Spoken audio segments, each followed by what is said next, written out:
Alo ជំរាបសួរបង បាទ ខ្ញុំខលពីខាងអធិការស្រុកជើងព្រៃហ៎បង បាទ ខ្ញុំខលពីខាងអធិការស្រុកព្រៃឈរទៅហ៎បង បាទនៅអធិការស្រុកព្រៃឈរបងហ៎ បាទអធិការស្រុកព្រៃឈរហើយអញ្ចឹងបងមានបងស្រីបានឲ្យខ្ញុំតាក់ទងទៅខាងលេខបងដើម្បីការធ្វើការដោះស្រាយបញ្ហាបងប្រុសមួយហ៎បង បាទនៅតាម បាទ ដាក់នៅ ហើយអញ្ចឹងបងហ៎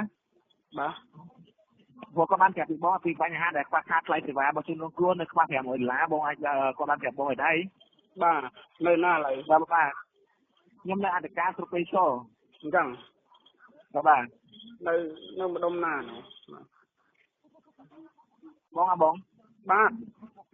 ខ្ញុំចង់ប្រាប់បងព្រោះតែខាងកាត់ទៅខាងខ្ញុំធ្វើការនេះគឺធ្វើការដើម្បីជួយគាត់ដើម្បីដឹកនាំខាងជំនុំគ្រោះច្រើនដែរអញ្ចឹងណាហើយធ្វើការដោយគ្មានកាត់បំផុតហ្មងហើយដោះស្រាយដោយជាសម្ងាត់អញ្ចឹងអត់ចង់ឲ្យស្ថាប័នផ្សេងឬខាងណាគេមកដោះស្រាយទេព្រោះថាវានៅមូលដ្ឋានរបស់ខ្ញុំអញ្ចឹងខ្ញុំចង់ធ្វើការដោះស្រាយដោយខ្លួនឯងអញ្ចឹងណាបង បាទ ព្រោះថាឥឡូវយើងអត់ត្រូវការឲ្យបងជូននាំកន្លែងដើម្បីឲ្យបងមកដល់កន្លែងហ្នឹងដើម្បីធ្វើការដោះស្រាយវាកាត់រឿងកាន់តែធំទេព្រោះថាអ្វីដែលយើងត្រូវដោះស្រាយទីនេះគាត់នឹងថ្លៃសេវាខាងជនរងគ្រោះដែលខ្វះខាតបន្ថែមគេយើងនឹងដោះលែងខាងគាត់ទៅតែម្ដង បាទ ហើយបងគិតមិនដែរព្រោះថាគាត់បានប្រាប់ថាបើទៅខលទៅប្រាប់បងហើយសេវាដែលខ្វះខាតខាងបងនេះ$500ហ្នឹងបងនឹងពេលឲ្យគាត់ហើយចឹងបើសិនជាគ្មានទេខាងយើងនឹងធ្វើតាមដំណើរគឺបញ្ជូនគាត់ឡើងទៅលើណាបងណា ឥឡូវបងនៅណាឥឡូវ ខ្ញុំចង់ប្រាប់បងថាខ្ញុំនៅអធិការស្រុកព្រៃឈរ អញ្ចឹងហ៎ ខ្ញុំឈ្មោះមុំត្រេត មុំសេរីនៅលេខអធិការតាមប៉ាស្រុកឈរនោះណា បាទអធិលេខ26ទីហុកបង នៅម្ដុំកណាលេខអធិការ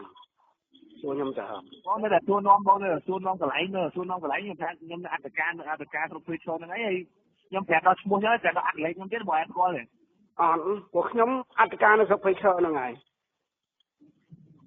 ខ្ញុំអធិការរងសួនរស់ទទួលផែនព្រំប្រទាននៅស្រុកព្រៃឈរខ្ញុំនៅអង្គុយកណ្ដាលស្រុកហ្នឹងខ្ញុំចាំមើលនេះ ចាំបង បាទ មកដែរបងនៅខាងណាទីខាងទីការដោះស្រាយនេះបង ឥឡូវបងនៅណាខ្ញុំនៅស្រុកព្រៃឈរហ្នឹងខ្ញុំអធិការរងទទួលផែនព្រំប្រទានមក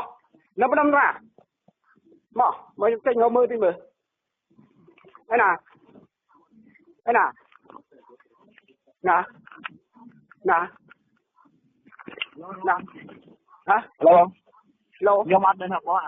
ឡូវបងស្ដាប់ពីបានទេ បានណាខ្ញុំនៅហ្នឹង បាទឥឡូវបងនៅហ្នឹងក៏នៅទៅតែអ្វីដែលខ្ញុំត្រូវការដោះស្រាយគឺដោះស្រាយនៅកន្លែងជួនគ្រូតែម្ដងមកយល់រឿងកាត់ហេតុ តែហេតុនៅណា បងបងប្រុស កើតហេតុនៅកន្លែងទៅណាកើតហេតុ នៅស្រុកព្រៃឈរបងនៅស្រុកព្រៃឈរ ម្ដុំទៅណា ខ្ញុំចង់ប្រាប់បងថាទេឥឡូវខ្ញុំធ្វើការដោះស្រាយជូនគាត់ហើយអញ្ចឹងខ្ញុំចង់វិញឆ្ងាយបងអញ្ចឹងបើសិនជាបងអាចដោះស្រាយបានជួយបានឬមិនបានបងសុំប្រាប់ខ្ញុំវិញឲ្យបងមិនយកកម្លាំងគេមកឬយកស្ថាប័នផ្សេងមកដោះស្រាយបានទេ ខ្ញុំនៅក្នុងស្រុកហ្នឹងហើយនៅណាមិនបាច់លោកឯងរត់ស៊ីបោកព្រះទេខ្ញុំមើលបលីនៅព្រៃកោបាទខ្ញុំមើលបលីនៅព្រៃកោ អីបងឥឡូវខ្ញុំនៅ មកលោកឯងនៅណាឥឡូវទូចាប់ចាញ់មកទៅឆែកខ្ញុំមើលបលីព្រមតាន់នៅស្រុក